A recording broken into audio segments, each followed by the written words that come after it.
सिल्लोड जिल्हा परिषद व पंचायत समिती निवडणुकांच्या पार्श्वभूमीवर शिवसेना आमदार अब्दुल सत्तार यांनी कॉर्नर सभा घेत मतदारांशी थेट संवाद साधलाय।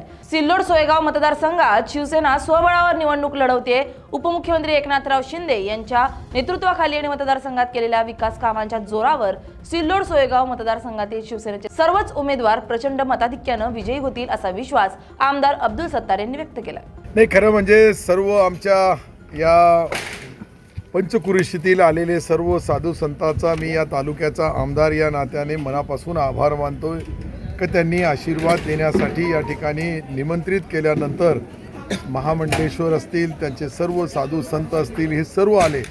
या महाराजांचा जो आशीर्वाद आहे तो प्रत्येक निवडणुकीला अनमोल आशीर्वाद म्हणून आम्हाला मिळतोय आणि त्याचप्रमाणे जी आत्तापर्यंत काशीगिरी महाराज आपल्यामध्ये नाही आहे, पण त्यांचा आशीर्वाद माझ्यासोबत आहे आणि त्याचे साक्षी दयानंद महाराज असतील, आमचे शास्त्रीजी असतील, त्यानंतर ओंकारगिरी महाराज असतील, आमचे कृष्णगिरीजी महाराज, म्हणजे मी 4 नावं घेऊ लागलो याचा अर्थ, पण सर्व साधू संत महंत, नामदेव महाराज बी गेले आता येऊन, हे सर्व महाराजांचा अनमोल आशीर्वादाचा दान आज सर्व 22 आपल्या ज्या पंचायत समिती आहे आणि 11 आमच्याकडे जिल्हा परिषद आहे, या सर्वाला मिळाला। त्याबद्दल मी सर्व महाराजांचे मनापासून आभार मानतो।